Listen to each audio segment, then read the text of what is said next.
Hello, and welcome to another edition of Coffee Talk with immigration attorney Brian D. Lerner.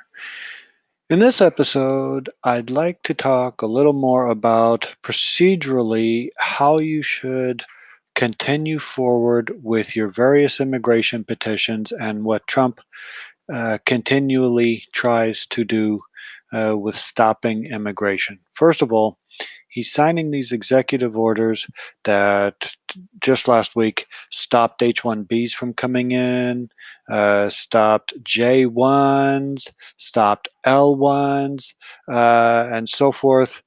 And minus the fact of whether he actually has the authority to simply sign a document stopping it. I do believe that already there are lawsuits in the works, and additionally, whereas he originally said, and or the White House said that, if you happen to have an H-1B and you left the country, and then he issued the order whether you can get back or not, he originally said you can't get back. Of course, that's been clarified, and they, in fact, can get back at this point. And so, with his constant immigrant bashing and trying to stop immigration, you can't just not proceed forward with your petitions. So, for example, in L1, that's a relatively complicated petition where you have to have lots of documents from the foreign company, financials, rent statements, invoices, contracts, proof of business, employment records, a corporate chart. Then you need to get all kinds of documents from the US side of it, how it's been incorporated, ownership control, what kind of company it is. You have to have a 5-year business plan. You have to determine whether it's a new L1 or one that's already been in business for a year. You need to discuss what the duties were of the beneficiary coming in from the foreign country versus here. After the incorporation goes forward, which takes time, and you get the articles of incorporation drafted along with the stockholder share certificates. You need to go to all kinds of different other procedures to put the whole petition together. You need to get a corporate chart for the one in the US, a company letterhead as to the duties of what the person will be doing. So the beneficiary needs to prove executive and or managerial control at the foreign company, and here the place of business needs to be rented and secured. The bank account needs to go forward. And so essentially what I'm saying is that there's a lot of work that has to be done for a typical petition.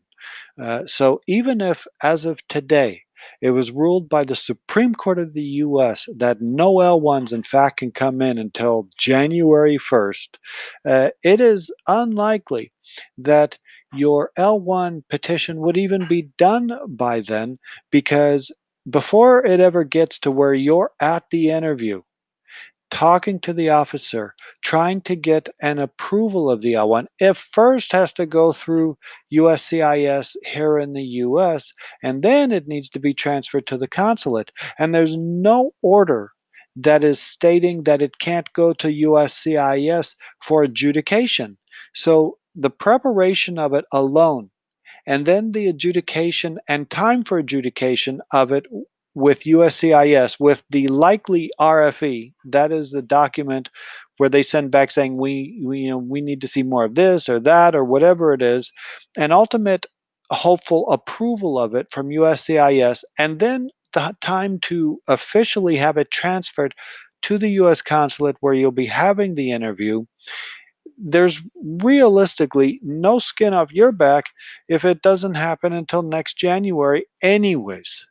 So you should not forget about the L1 and stop doing it just because the president signed a document saying no more L1s until January 1st. It makes it seem a whole lot worse than it really is. And then for H-1Bs, all the H-1Bs have already been used up anyways.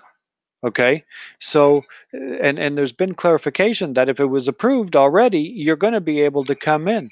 So it doesn't really affect anyone unless you happen to be under a portability H-1B, which is a new H-1B you want to get from outside the country that indicates you already had an H-1B that has ended. That's a very small percentage, and many of those people where the H-1B has already ended, for example, on this COVID-19 layoff situation, if they get a new one, they're likely going to be inside the US and be able to do an H-1B portability provision here in the US, which the order doesn't apply.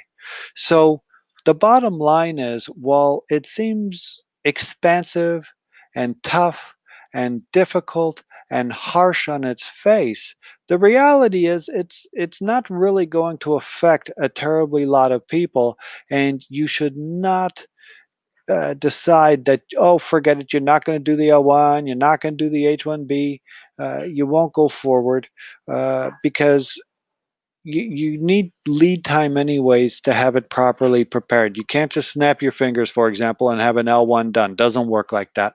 And so, if you still are interested and want to go forward with those types of petitions, you should definitely proceed.